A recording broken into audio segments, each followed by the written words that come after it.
In today's video, we are going to take an in-depth look at this guy. This is the Garmin Enduro 2 that I have been using as my main watch for the past 6 months.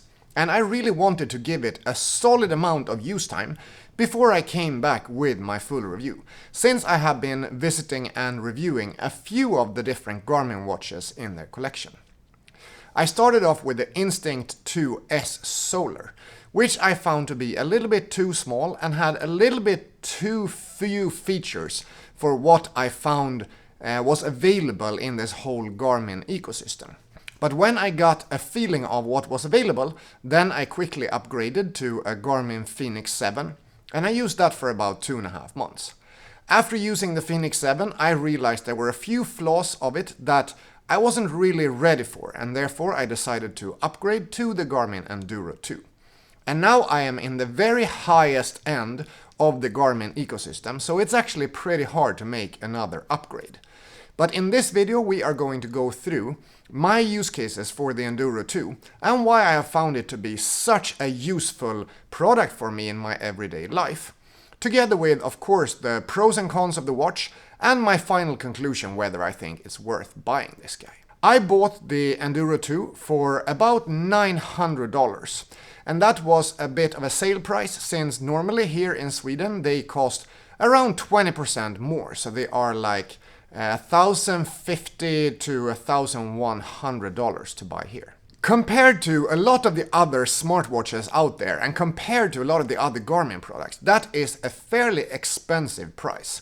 But I knew from using the Garmin Fenix 7 that I really enjoyed most of the Garmin features, and getting the extra stuff that the Enduro 2 provided, I was almost sure was going to prove being worth the money. So why did I end up doing that upgrade? I'm gonna go through a list of the things that were the main reasons why I didn't want to stay on the Fenix 7. The first really big thing that came to my mind only after I bought it was that it only had 16 gigabytes of storage. And maybe that doesn't sound too bad, but what it means in reality is that you can't have all of Europe's maps loaded onto it at the same time. So I could only have the center Europe part where Sweden was, and if I went to London, for example, to visit friends and I wanted to go for a run, I would have to delete my maps for Sweden, install the maps for Western Europe, where London and the UK was a part, and then I was able to do that run. Also, the storage is used for music, and if you want to store a few playlists, they take up quite a bit of that space. And I really wanted to be able to use the watch to listen to music if I'm in the gym, if I go running, so that I could have just the watch, 1 or 2 wireless earbuds, and not have to bring the phone for such an occasion. That thing has really proven to be true. I used the maps for all of Europe a ton, so I'm really happy that I have them all installed. Same goes for the music. I've been super happy to have a bunch of my playlists installed in the watch, and even though it takes down battery life quite a bit when you use it for that, the battery life is so insanely good in this device that it doesn't really matter if you use it for music every now and then, because the battery life is still gonna be amazing. So if you want to use it at the gym, or if you want to use it at a run, even a longer run, that totally works out, even though it's a battery drainer. The second thing I really wanted from this watch was the looks of it. So with Fenix 7 I was using the silver version, and this guy is all black. So this guy I think is a little bit more discreet. Even though it's a bigger watch, I still really prefer the looks of this. And it's basically held up to that really well. The only time when I'm not comfortable using this is when I'm wearing a suit and tie, sort of like when I have a shirt and a suit jacket with it, then I would switch over to a more regular watch, because this one, looks-wise, really doesn't fit with that kind of outfit. The third main thing that I was super into when getting this was getting the proper flashlight. And now you can see I have the red setting there, which is not super visible. But you also have the 4 different levels of white flashlight. And the highest level is really bright, so you can actually use it as a flashlight both for indoor and outdoor use. I have used it so many times, I can't even count the number of weird different occurrences when you're like, oh, here's a great opportunity to have a flashlight mounted onto your wrist. That is the biggest difference compared to using it on your phone, that you always have to hold your phone, but you never have to hold the watch. It's already there on your wrist. The flashlight has actually got a lot of use cases for me. For example, in the middle of the night when going to the bathroom and you don't want to light up your whole bathroom, you can just use this. And you can even set it to a lower brightness setting or switch it to the red setting and then get an even less bright experience, but you still see a lot. Perfectly fine to navigate around the bathroom with this red light. I was also interested in getting the solar capabilities of the Enduro 2, and I think they make a little bit of difference, but not a huge amount of difference. The battery life is already so good in the device that the difference it makes to have that little extra power from solar is not an amazing feature now after using it. Although summer is coming up, so maybe I have to change my mind around that when I see it actually changing over time when there's more sun out, which is definitely the case in Sweden right now. I was also very keen to have a larger screen compared to the Fenix 7. The maps features and a bunch of these workout features that have instructions with them, they are great, but with a smaller display it's really hard to do the pinch to zoom and move around and get a proper overview. So this kind of size has actually proven to be a lot better for me in terms of mapping. Last but not least, in terms of reasons I wanted to upgrade, was to get the better battery life and the still super fast charging time. And this watch really holds up to its claims, which is not super common when it comes to electronic devices as a whole. This guy holds like 45 days of regular use, which means you basically never think about when you are charging it. And on top of that, it charges fully in like 90 minutes. So if you're bringing that charger cable, it would just be a no wait time at all before it's up to full charge. In terms of smartwatches in general, that is such a huge feature. Because if you have been using the Apple Watch, for example, you might know that you need to charge it every night, or maybe once every day if you want to wear it at night to be able to track your sleep. And that's not something that I'm into. I really don't want to have to charge the device as much as I'm charging my phone, an example. The con I was aware of when getting this, that a lot of people have been mentioning, both in my videos here, but also when I've been reading up on different forums online, is that the display quality when you use this Sapphire Solar combo is a lot worse. Mainly that comes down to the contrast and the level of readability that you get from the screen in brighter environments. If you look at a comparison like this one here between the Enduro 2 and the Fenix 7, you can really see that this holds true. It is a lot easier to read the text on the Fenix 7, although in everyday life I actually never feel that it is hard to read the text or hard to pick up what is being said in the Enduro 2. So I was a little bit afraid that this would be a big problem when using it, but it has not been a big problem for me personally. This is not going to be a full unboxing video because there is a separate unboxing that I will be linking in the description below. But the most important things that you get in the box when buying this product is of course the watch mounted on a nylon strap. You also get a silicone strap, but this one gives me a bit of itches, so I'm not using it a lot. Then you get the charging cable, which is a proprietary cable that you plug into the back of the watch to charge it. A very fast process, but I really wish that this was a USB-C cable and not a proprietary cable from Garmin. Let's have a look at the use cases that I mainly have for the Garmin Enduro 2. One of the ways I've ended up using the watch the most is actually as a meditation tracker.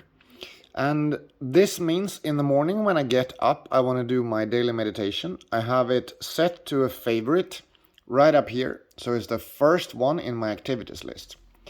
This is a copy of the yoga activity where I removed the yoga instructions and just added a timer that beeps every 30 minutes. Sometimes I want to meditate 30 minutes and then sometimes I want to do a full 60 minutes. And then I get the beep after 30 minutes, which means I can decide if I want to keep going or if I want to end it there. The activity is very simple. You just click into it and then you press the activity button again to start it. As you can see there, it brings up a timer, but I never watch the timer or the pulse or anything. I just keep it there to have that 30-minute beep coming up. When closing up the activity after the 30 minutes has passed, I just press the start-stop button again, which pauses the activity. Then you can flip down to save, and then you click save. It saves the activity, and if you want, you can flip through some stats from this particular activity, and then you just flip back and the activity is done. Here is my morning report when I really slept in this morning. As you can see, the first page shows the weather, the number of degrees up there, shows the time and the date. When you click down one step, you get the training readiness for the day. And I did a workout yesterday, but still it says that I'm pretty ready for a workout. It then flips down to a suggested run, which is a 6-kilometer run in 1 hour. Then it comes to the sleep stats. And here I usually click in to get a bit of a deeper insight. And it says that I had 8 hours of sleep, a score of 85%, and a good quality continuous sleep. You can see the sleep stages spread out over the night. And you can also see that I fell asleep at 2 and woke up at 10:24. Here we have the stages broken down. So here we can see I had 55 minutes of deep sleep, 1 hour and 30 minutes of REM sleep. And this, I would say, is a fairly good stat for me, especially since I was socially active before going to bed. And then I usually have worse stats than this. So it's quite good to see. And last but not least, we can see the sleep stats over the last week. When clicking back, we can then scroll down and we see our HRV status. So this is our heart rate variability. And this is a measurement that the watch is using to measure stress levels. Then it shows us the weather for the day, how it is and what it feels like. And it says time to get going as a little cheer for the day. If I want to do yoga, one of my favorite things about the yoga activity in the watch is that when you get in here, you can go to the settings and you can go to training in the settings, and then you can get the workout library from there. And here you can choose one of the available yoga activities. So for example, if I want to do some basic sun salutations, I just select the sun salutations, I do workout, and when I start the workout here, I will get the mountain pose instructions showing up in the watch like this. So you just get like a 45-second mountain pose and it shows you what the mountain pose is. I just came back after doing my longest run ever and my first half marathon. The watch was with me, of course, on the run. I was just running, not using the maps. So I was using the distance and time and pacing tools of the watch. Here is the basic stat screen of the run. You can see it was 21.29 kilometers and it took 2 hours, 22 minutes and 24 seconds, which meant an average pace of 6 minutes and 41 seconds per kilometer, which I'm pretty happy with, actually. One of the positive things with the Garmin ecosystem is that there is the app Garmin Connect, and it is working really well. So I use that to check my activities more in depth, to check my overall health stats, but also to plan tracks and then send them over to my device to use them without the phone. Most of the stuff that I'm using in the Connect app I have loaded onto this start screen here. So here, for example, you can get into the body battery, which is something that I'm using quite a lot. And body battery is something that charges up when you sleep and then get discharged while you are out and about in your day. As you can see here, there is quite a lot of stress marked out as orange, and this is depleting the body battery pretty quickly. And I am surprised about this because I haven't felt that stressed when I rationally think about the day. But usually Garmin knows better. So I will have to go back and reflect about what did I do during this day that might have kicked up these stress levels of around 75. There is always something to be found. What I was thinking about, what I was doing, what I was experiencing, that was contributing to that kind of stress level. Another thing I usually check is the sleep stats. And if the sleep stats are off, sometimes the wake up time is a bit off if you have been dozing off again after first waking up. And you can then go into edit mode and then edit the bedtime and wake up time, something that I do probably once a week or so. You can look at your sleep scores, which I usually do a lot. You have the duration, you have the stress, amount of deep sleep, light sleep, and REM sleep, plus your awake/restlessness.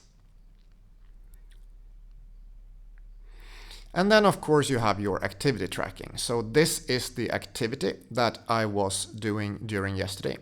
This is my half marathon run that you can now see a bit more stats on compared to what I had when I was only looking at it in the watch. And if you flip those tabs there, you get to even more information. So here you can see the average pace, moving pace, best page, speed, moving speed, total time, moving time, run time, walk time, idle, etc. There's a ton of stats here, and if you click to the next one, you get the lap times.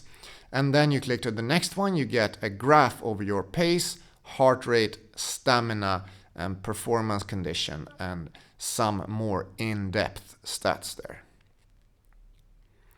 For an activity like a 30-minute meditation, there's not as much data to gather, so I'm not really using the app for this kind of activity.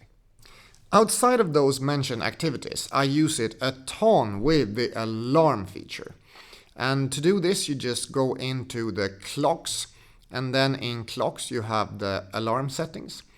And with the alarm settings, you can either have them on like a daily schedule. Here is my every weekday alarm set for 6:55. But you can also have one-time alarms. And this is a silent alarm that just vibrates on your arm. But I find it to be a very solid way to wake me up.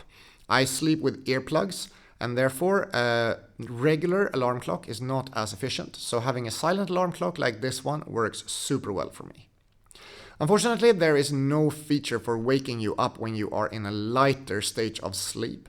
Maybe that is something that Garmin will add later on to their watch line, but right now that is not available. But one of my absolute main use cases for the watch is not having to be on my phone as much. This watch holds a lot of info that I would usually go to my phone to check out. First of all, the time, the date, and the weather are some basic infos that I would get just at the start screen. But also I have these glances set up, and if I go into the glances, I can get even more in-depth information. For example, here I can see what is my next activity. Just flipping down quite a bit here, you get the calendar information. This goes also with the flashlight. I use the flashlight a ton, and that's something that I would have used my phone with previously.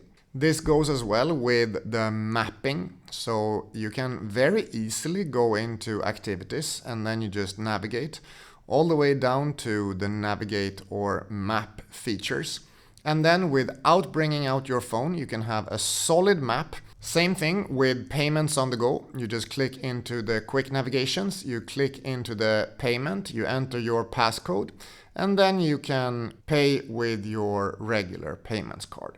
This is something that is super handy, makes it possible to buy a soda when you're out for a run or buy a bar when you're in the gym without having your phone or wallet nearby. Just such a treat to have it available in the watch. One of the things I'm really not using are the smartphone features. So for example, you can get call information, text information, and music controls for your phone and a bunch of different widget stuff into the watch. But this is not something I'm very interested in. I'm trying my best to get away from my phone, away from too many notifications, and this I don't want the watch to aid me in getting more access to my notifications. So I'm staying as far away as possible from connecting too many things from the phone over to this device. It is there, which is good to know, but for me this is a workout and health device, not a smartwatch per se. The main pros of the Garmin Enduro 2, in my opinion, is its looks. It is a large watch and it is somewhat heavy and sporty looking, but still it is pretty discreet. I never felt strange wearing it, except when wearing it together with a shirt and jacket, then I would switch to a normal watch. The battery life and charge time are just great, and having the solar capabilities on top of that makes the battery life a little bit longer still.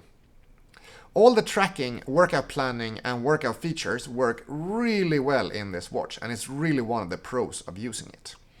For example, loading courses onto the watch and then following the maps is such a treat, and something that I've been using both when I'm at home but especially when traveling, when I don't find my way around in a new area.